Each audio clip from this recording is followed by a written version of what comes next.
You are listening to the CittaCalcioUsa show, the only news and podcast in English about AS Cittadella. Hello everyone, welcome back to the CittaCalcioUsa show, episode number 174, coming to you on Friday, August 22nd. Cittadella 2-0 losers against Ravenna, already out of the Coppa Italia Serie C, losing 2-0 in Ravenna last Sunday. But there is no time to dwell on it because they have to turn the page quickly and get ready for their Serie C Girone A regular season opener this upcoming Sunday against Virtus Verona. They need a response after a pretty poor performance in Iori's first game in charge of Cittadella. So we're going to talk about the Ravenna match. We're going to get you getting you ready for the game against Virtus Verona, and then we'll give you at the end some of our predictions for the season and how we think at the CittaCalcioUsa show is going to end up in this Girone. So lots to get into. Without further ado, let's get right into it. Now, this was a game we said last weekend, Cittadella facing Ravenna in the first round of the Coppa Italia Serie C. The first time that Cittadella participates in this competition since reaching the final in 2016. Well, they are already out in the first round after a 2-0 loss against Ravenna. The hosts scoring in the 39th minute and then in the 54th minute. So pretty close to halftime in both of those instances. Matteo Motti getting a brace. Both really good goals. He was a striker coming from Serie D, newly signed for Ravenna, so I think he's going to be a good signing for them. But for Cittadella, this was not the ideal start for Manuel Iori and not the ideal start for the team in general.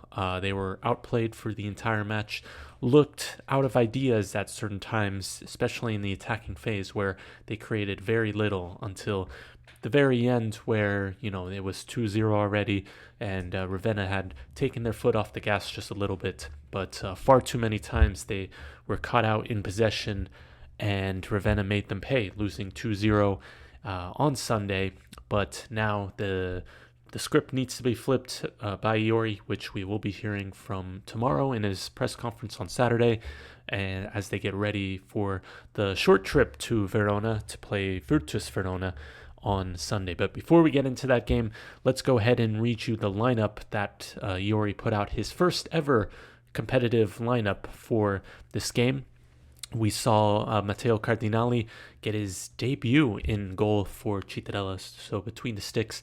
I'm going to be interested to see if Luca Maniero is going to start ahead of him during the regular season. We're going to see if this was the full strength. It was pretty, I'd say, pretty strong lineup from Iori, because you had Pavan in the back as well as Ridolfi, who was recently signed from Mantova. You had Salvi on the right, Crialese on the left. I should mention the formation was listed as a 4-2-3-1. You had Barberis and Casolari as the holding midfielders. Bonino was playing as the attacking midfielder. De Sogus on the left, Anastasia on the right, and Davide Dio up top.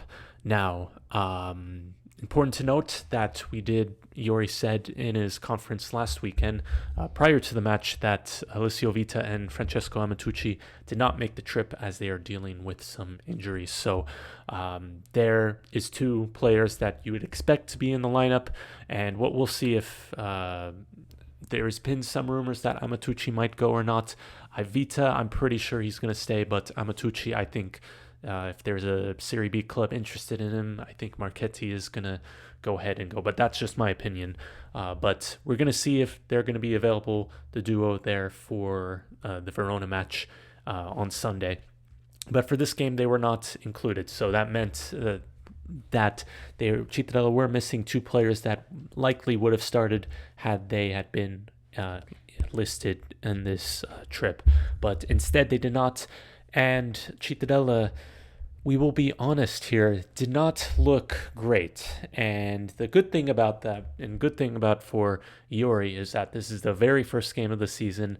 It was very, very hot in Ravenna. Well, hot for Italy standards. Here in the United States, we're used to much higher temperatures.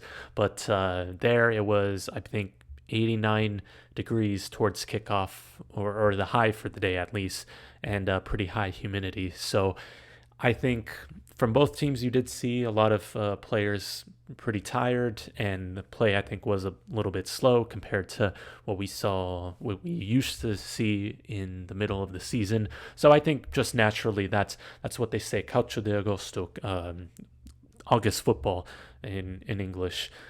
Just at this stage of the season, I think a lot of teams and a lot of players are just still finding their way. The weather, I think, still plays a big factor. So those are all factors to be made. But I think this is also could be another learning experience for Iori, because I don't think he got the tactics right. And I think just Cittadella were just not good enough in this game. I mean, I think we also got to give credit to Ravenna, because I think they were by far the better team in this match. They came to play, and the high press in this game really made it difficult for Cittadella to play out. We knew that Iori was going to implement a playing style of possession-based. He's going to play out of the back. He's going to, do his thing, kind of similar to what we saw under Venturato. However, Ravenna's high press did make it very difficult, and there was a lot of times that Cittadella did lose possession in the defensive third. So this is something that I think Iori needs to address and probably manage a bit, because you do expect a lot of teams to high press in the league. So it's going to be interesting to see. But also, it was very dual up front, and I think just there was a lack of understanding, maybe that's the best word, between the front three of De Sogo, Spunino, and Anastasia, as well as Dio up top, who didn't get many chances, didn't get any real looks. So I think it's also, it's early in the season also, because, like I just said, early in the season, which means the team is still trying to find chemistry. I'm not excusing this performance for Cittadella, but I would say that you do have to take a grain of salt. And I did see a lot of people, in the comment sections on social media, express their concerns. I think valid concerns, but you also got to understand that this is the very first game of the season. Really, I think Cittadella is prioritizing getting a good position in the league table rather than advancing in the cup. So I think this game was good for Iori and for the rest of the team, just to kind of put them to a side and get ready for the game against Virtus Verona on Sunday, which they will be prioritizing. Then it's going to be a short week, because then the next Friday they will play Alcione Milano at home.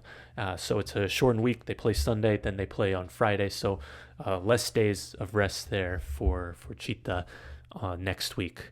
But I'd say the possession in this match didn't lead to much, and like I've alluded to, may just need some time to adapt and may need some tweaks.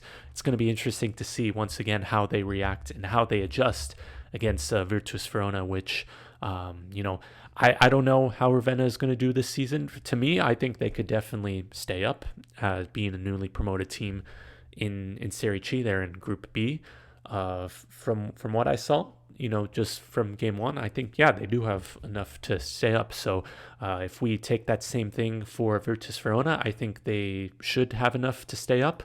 We'll get into their squad and a little bit of their transfer market in a little bit. But, I think Virtus Verona, Ravenna, they're really similar levels, so I think it's going to be an interesting test for Cittadella to see how they play. And once again, it's in Verona, so it's a narrow pitch. It's a difficult one. I keep saying this, but we will get into that in just a little bit. But one more thing I want to add about this Ravenna match was that we did get to see two debuts for Citta, as in the second half we did see Riccardo De Zen, who has been talked highly of by Iori and the club, an academy product, brought into the match in the 79th minute. And then also the new signing, Destiny Egrevaba, in the 60th minute, coming in for Anastasia. I don't know if I'm pronouncing these names correctly. It's also Anastasia Egrevba. I think that's how I'm saying it correctly. I'm trying to listen on the broadcast as well to see how they pronounce it in Italy. But these were the substitutions in the second half. I thought Egrevba and Dizen made some positive impact while making their debuts. Now, it wasn't a huge sample size of their playing time and their playing time together, but they did get in behind on a few occasions and did create some chances. So it's going to be interesting to see how they progress this season, especially Dizen, because he is a very young kid, as well as Grevba, who was playing under Iori at Casertana. So it'll be interesting to see how they progress. There's also another academy product or a very young player in Cittadella's reserves right now who has been getting called up, who I believe just signed the pro contract, but it's Edward Inatov, if I once again saying that correctly, but 18-year-old attacking midfielder. Once again, he has a contract according to Transfer Market until 2028, as he just recently signed for his pro contract for Cittadella. So I think this is definitely one to watch for Cittadella. Ignatov, as I'm trying to... There we go. Sorry, my computer just kind of froze there for a bit. But yes, that's kind of it's a very young squad, I think, also because you got Casolari, you got De Sogus, you got you got the experienced back line of Salvi, Pavan, and you got Crialese back there as well, and Barberis. But you also got young players still kind of developing and still kind of adapting. Gibril also came into this match, the Cittadella academy product, and Natov was on the bench for this game. So still lots of questions still to be asked, and I think after about maybe 5 games, that's usually where it usually goes. We'll get a better understanding of how this team is performing, what's the best lineup, who are the key players. And once again, the transfer market has not closed yet, so there is still time to make some adjustments and to make something happen. So it'll be one to watch. But that's kind of all I have for this game. Moving on a little bit to the game this Sunday, August 24th, 6 p.m. CET, that is 12 p.m. Eastern Standard Time. Virtus Verona against Cittadella, match day 1 of Serie C Girone A at the Stadio Gavignin in Verona. Now, this is a team that did beat Padova and Vicenza, the top 2 teams in last year's Girone A, beat them at home at the stadium. And according to Enrico Leo, what he was saying in the podcast we had a few weeks ago with him, that this field is narrow. It's not a big stadium. It's actually one of the smallest in the leagues, I believe. I'll actually make sure to find out the correct capacity in this because I'm interested to see myself. But this was a team that beat Padova and Vicenza last year, and even more pivotal in that role because they beat Vicenza with about 2 or 3 games to go, and that completely changed the complexion, because if Vicenza had won that game, they would have been promoted, and then Padova went into the playoffs, and maybe they're still playing in Serie B. But that's it. Just comes to show you that every game in this Serie C, like Serie B, is going to matter, because one point can separate 4th place, 5th place, and as you know, every place in Serie C, the standings, it depends where you are, because it it counts towards playoffs, and the playoff rankings, it's different. So it definitely is very, very crucial to get every single point in this. But once again, I did find out my answer. Yes, Virtus Verona, the smallest capacity stadium in Serie B with only 1,500 capacity, Stadio Gavignin Noncini. So this is Cittadella's first test of the season. Now, important to note, and I should have mentioned this last week, and also with Enrico Leo, that we were kind of saying that Serie C was going to change something with VAR. Well, they are going to be introducing this, and this is pretty a revolutionary thing. That's the videos, football video support. Now, what that is, the what would it be in abbreviation? FVS, I guess. But basically, what the deal is that each team is going to have basically 2 challenges to review. So if you think of in the NFL, a team gets to throw a red flag, which means they get to challenge a certain ruling on the field or a reviewed call. And if the challenge is successful, they get to keep a timeout, I think it is. And if it's not, then they lose a timeout. So it's a little similar in this form. Now, both teams, both coaches really are going to have 2 challenges to review that they want to review. So if they want to review, they have to give a card to the 4th official, and they will be allowed to review. If the challenge is successful, they will get the card back. If it's not, they will lose the card, and they will only have 1 challenge left, or 0 if they've already used one.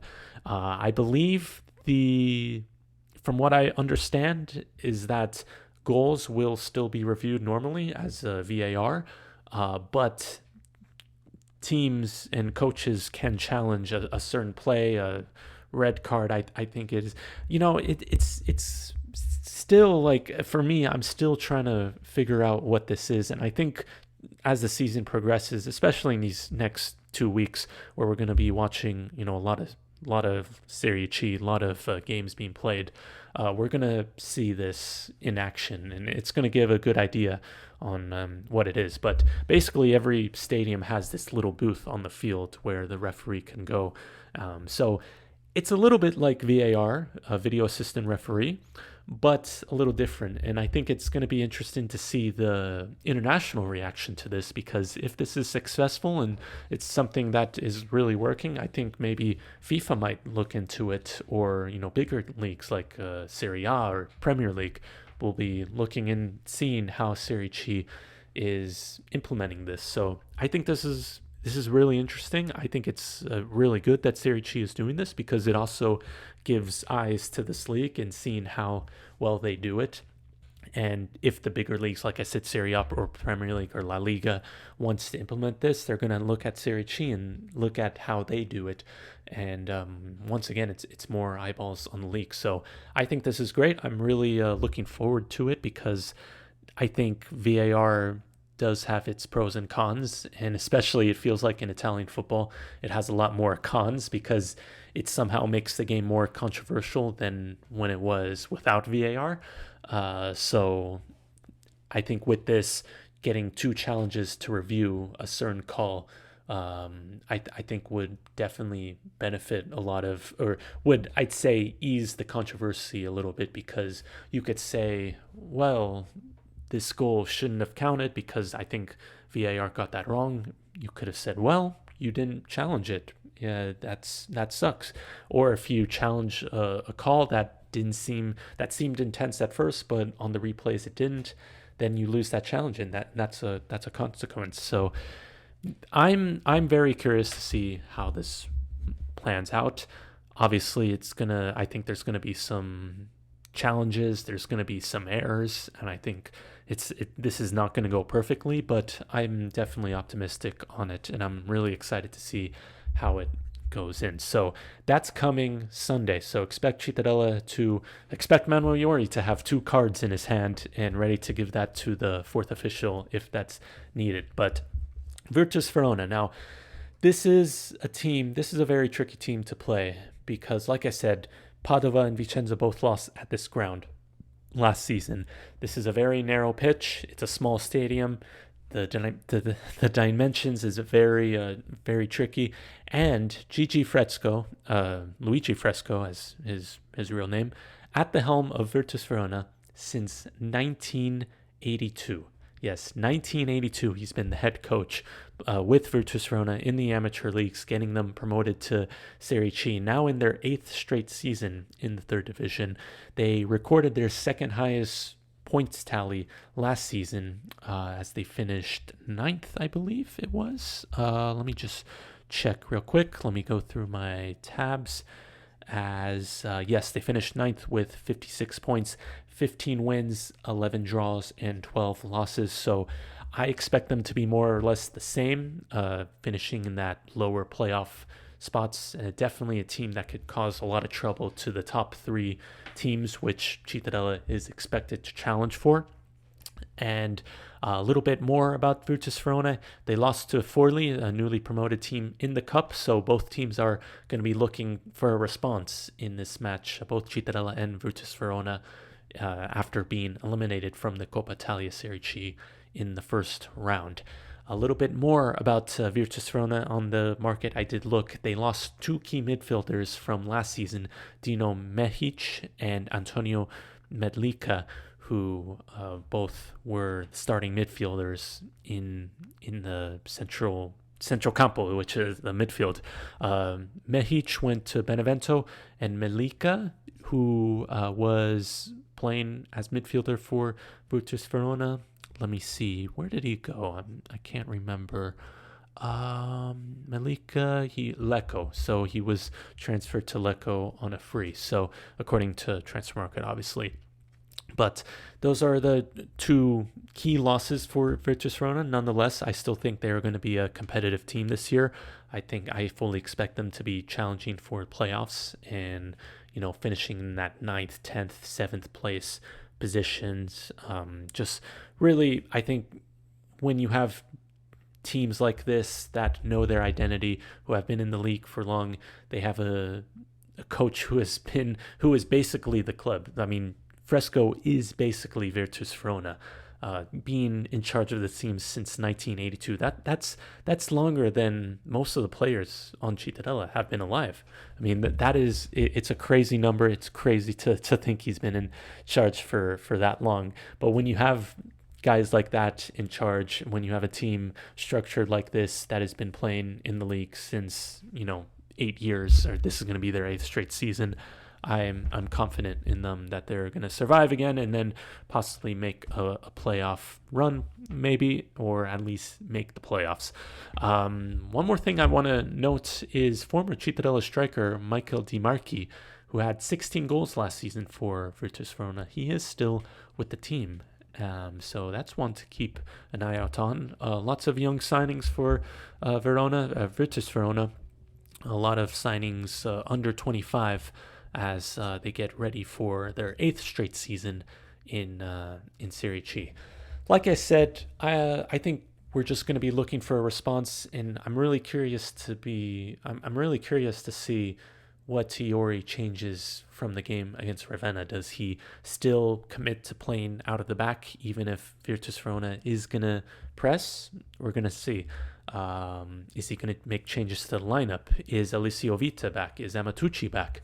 Where do they fit in the role? Or where do they fit in the lineup? Does he make changes to maybe Pavan or Ridolfi in the center back, or does he change the wingers? It's going to be very interesting to see what he does. And this is also, once again, this part of the year where you don't know a lot about your team and you're still trying to find out who works best, who suits who, where does the new players, how are they playing, where do they fit in this team? It's going to be interesting to see. I'm saying interesting a lot in this podcast, but it really is. I'm curious to see how they respond in this. Predictions, I am going to go with a 1-1 draw in this. I keep saying this, but I just don't know enough about this team and also about Serie C in general. I mean, this is the first time I'm really watching Serie C week in, week out for this season. So I'm going to be also learning a lot on the go. But just given how I saw them play last week and seeing, what could be changed and seeing who they're playing against away from home, once again, I think it's going to be a 1-1 draw. I'm going to say Davide Dio gets the goal for Cittadella. And one thing that I want to note about this game before we get into the season predictions, and then we're going to wrap up the podcast, was I did a piece for TRIVENENTOGOAL, which will be linked in the notes down below. But Cittadella has a lot of success in their first matches of the season, in league play specifically. They've only lost, or they've won 8 of their last 10 season openers. And one of those losses came last year against Salernitana. Even then, they were winning. If you remember in that match, they were winning up until the 90th minute, and then they ended up losing. Another loss came against Spezia that year that they did get promoted under Vincenzo Italiano. And the last time they actually lost a season opener in Serie C came all the way back in 2005, and that was against Pavia, a 3-0 loss at home in the season of 2005-2006. So that was when Marchetti was just starting his tenure at Cittadella. So it's been a long time, and I think that maybe gives you a little bit of more optimism for Cittadella in this game. But as we saw very clearly last year, that the stats for Cittadella just seemingly did not matter. They broke records. They gave away points to teams that did not win away from home. They got points from teams that they were very good at home, like in Pisa, and then they lost to Salernitana, Modena, Cesena at the Tombolato, where they hadn't won away and stuff. So we learned a lot last season where I could say a lot of these things, but Cittadella could prove us wrong. So that's kind of all I have to say about this game against Virtus Verona. Like I said, as the season progresses, I'm going to be learning more about this league and who is really I guess, the protagonists in this league, and who I see is going to be struggling and who is going to be whatnot, who are the best players. So just bear with me, and we're going to get through this together. But before I go, I want to kind of make this quick because we are already running over 25 minutes. But I want to give you the season predictions as the league basically starts tomorrow. Cittadella does play on Sunday, but we do have games tomorrow going on in Girone A as well. Accioni playing Trieste, Giana playing Trento, Albino Leffe, they're playing the newly promoted Dolomiti. Another newly promoted team, Ospieletto, they're away against Lecco, and then the newly formed Union Brescia plays Arzignano at the Rigamonti. So, what are my predictions? Where is Cittadella? I'm getting my words mixed up. Where is Cittadella gonna finish this year? Well, I'm gonna be honest right now, and I'm gonna not sugarcoat it. I think Vicenza is gonna win this group. I think they are just too strong. They've been in Serie C for too long now. They've had a lot of close calls in the past, losing the playoff final against Carrarese, then coming close last year, falling at the final hurdle, ironically, against Virtus Verona, which is Cittadella's next opponent. But I think that this is their group to lose. I think they just have too much quality. I'm going to put them in first place. Second place, I'm going to pick Union Brescia. Just given the squad they have, the fan base they have, I think they have enough to finish second. Once again, this is, for them, a more or less straightforward group. You got Vicenza there, obviously, but I think they will be favorites against Cittadella. They'll be favorites against Lecco. Basically any team they play, maybe rather than other than Vicenza. So I think Union Brescia second place. Third, I'm going to pick Lecco because I am liking what they are doing in the transfer market. They have some players that are coming from Germany, from Switzerland, and I think building off of a disappointing season last season after being relegated from Serie B and then finishing mid-table for a moment there, it may have looked like they were going to be relegated to Serie D. I think they'll be much improved, and that's why I'm going to put them third place. Fourth place, drum roll, we have Cittadella. Now, I think that Cittadella has more than enough to challenge for first place. Now, having said that, the first game against Ravenna was not very promising, and that did not look like a team challenging for first place. Once again, a lot can change and these predictions are they're going to be wrong regardless of what I say. But I just don't know if this is the right moment. They may need a year to adjust a little bit. Iori might need another year to adapt. But given their squad, given their history in this league, I think they should be at least aiming for the top 3, top 4, and I think they'll still be favorites in a lot of games, and I'm going to put them in 4th place, which I think is a fair assessment. But let me know where you think Cittadella is going to finish in this season. But 4th place, I think that is reasonable because I just don't think they're ready to challenge Vicenza and Union Brescia, but I still think they are good enough to be within the top teams that are qualifying for the playoffs. Now, let's run you through the rest of the remaining playoff teams. Remember, that's 5 through 10. We have, in order, Renate, Albino Leffe, Alcione, Milano, Virtus Verona, Trento, and Inter U23. A lot of these teams did make playoffs last year, which is why I'm putting them again. Once again, I just don't know enough about this league to really confidently say where these teams are going to end up. A lot of these are kind of wild cards, like Inter U23. We saw the disastrous Milano Futuro last season, who got relegated to Serie D. So this could backfire, but Inter, I think, are going to sneak into the playoffs in 10th place.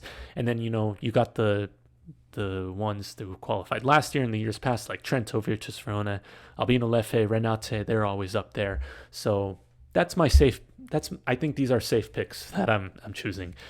Mid-table, so the teams that are not qualifying for the playoffs and not qualifying for the relegation playoffs or automatic relegation. We have Novara, Giana Erminio, Pergoletese, Pro Vercelli, and Arzignano. Arzignano just missing the drop. And then in the relegation spots, I have Pro Patria, Dolomiti Bellunisi, I think. I think that I'm saying that. Lumezzane and Ospialetto. 2 of the newly promoted teams, I think, are going to struggle in this just naturally because these 2 teams, Dolomiti being participating in Serie C for the first time.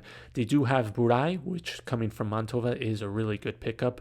The veteran midfielder who is going to add, lots of quality to this Dolomiti side, which I think will propel them up to 17th. It's just I don't have a lot of confidence in Ospialetto. I think they will be relegated, as well as Lumezzane. That's the second team I'm actually going to say. I think they will get into a playoff with Dolomiti, a play out, as they say, with Dolomiti, between Lumezzane and Dolomiti. And I just think with the enthusiasm, with the new promotion spirit that Dolomiti has, I think that'll just get them over the line. Lumezzane, they've been in the league for a little bit while now.